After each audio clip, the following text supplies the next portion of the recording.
il a bâti son succès public sur sa notoriété télévisuelle. Pourtant, le désormais candidat à la présidentielle de 2022, Éric Zemmour, n'en finit plus de croiser le fer avec ses ex-confrères. Régulièrement fustigé par ses pairs, il fait l'objet d'une attention médiatique presque démesurée, entre attraction et répulsion. Avant même qu'il ne déclare officiellement sa candidature, il a été considéré, par le CSA, comme un acteur du débat politique national puisque son temps de parole a commencé à être décompté, rappelle Alexis Lévrier, historien de la presse et des médias, et auteur du livre Jupiter et Mercure, le pouvoir présidentiel face à la presse.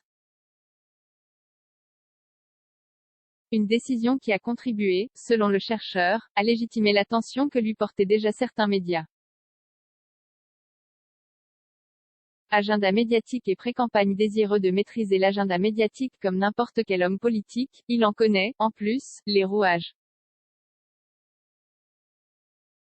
Contrairement à Emmanuel Macron qui affichait, dès le début de son mandat, une volonté de mettre à distance les journalistes, Éric Zemmour semble vouloir, au contraire, occuper l'espace médiatique à la limite de l'indigestion. Et ce malgré un désamour non dissimulé pour certaines pratiques journalistiques qu'il juge basses. Maîtriser l'agenda médiatique à l'ère des réseaux sociaux, c'est difficile à tenir sur un temps long, estime l'historien. Porté au nu par une extrême droite médiatique à laquelle fait écho son discours, Éric Zemmour devra désormais réussir le tour de force d'aller chercher au-delà de ses soutiens.